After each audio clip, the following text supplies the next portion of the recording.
No, Michael was driven by the same force that fuels the sun. And that sun has been burning out there for billions and trillions of years. And people wonder, what fuels the sun? When you love as deep as Michael loved, there's a fuel that age, time, does not erode as quickly as it would those who have other motivations. Michael was motivated by the awesome power of love. Okay.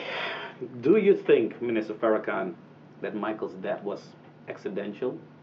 Or are the sinister forces at work that should be uncovered?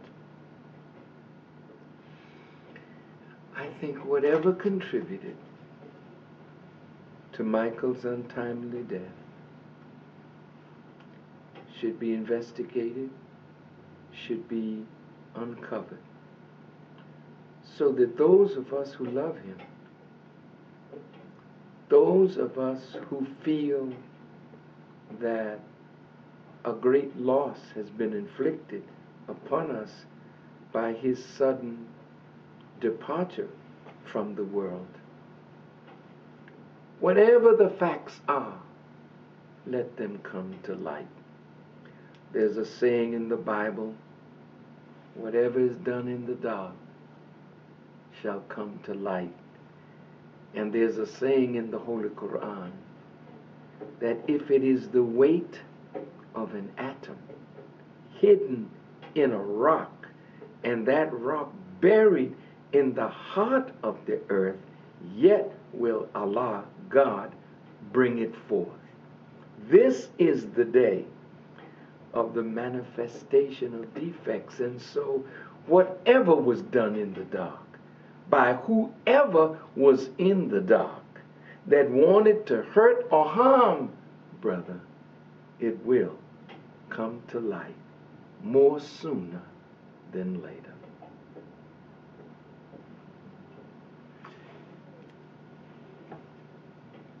Did you ever,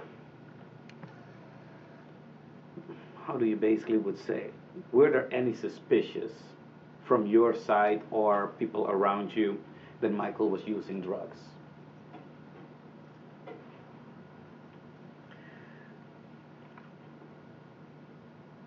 Yes.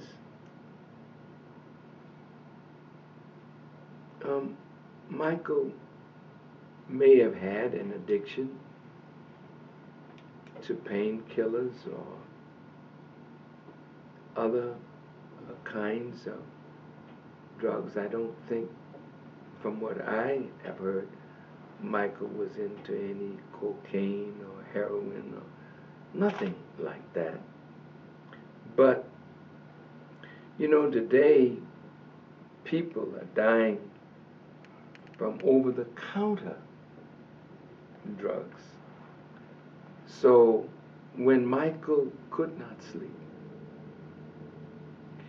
and when I was overseas in Africa,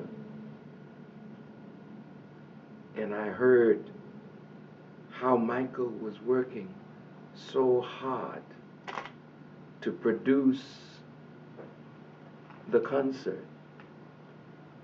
And this article that I read, I don't remember who wrote it, it said that Michael would lay down at night and his creative juices were going, and Michael would come up with something else to enhance what he was doing, and it got so bad that Michael's creative genius was at work through the night and he just couldn't sleep. And so into the doctor and the idea of getting Michael to get some sleep. I'm hoping that whatever that is, however that went down, and I don't hear much about the doctor, I don't hear much about the use of the drug that was used. These things should be fully explored. And wherever there's guilt, let the chips fall where they may. So I also know that you love music. Have you and Michael ever talked about music? No.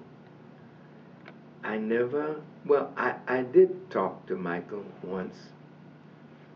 Oh God, it may have been sometime in the 80s when his lawyer was Johnny Cochran. And once I was in California and Johnny Cochran said, gee, Michael is in something of a depression and would you talk to him? This is Johnny Cochran. And I said, of course. So they got Michael on the phone. And I said to Michael, I said, Michael, everything that has produced the creative genius of black people has come through our pain. If it were not for slavery, we would not have had the spirituals. If it were not for our suffering, we would not have had the blues, gospel, jazz, hip-hop. All of it came to birth out of our pain. So we can say that not only does pain give birth to new life, pain is the mother of creativity. That song that Martin Luther King asked a brother to play for him and play it well the night that he made his last speech before he was assassinated. The name of that song was Precious Lord, Take My Hand. And it was written by a man in Chicago whose wife, the love of his life, had passed away. And in his grieving, he went, from what I hear, to the piano, and he wrote, Precious Lord, Take My Hand. And so when Michael was in pain, I said, Michael, use your pain to feed your creative mind and speak to your pain through the songs that you write and the songs that you sing. Now, I'm doing an album now of my music.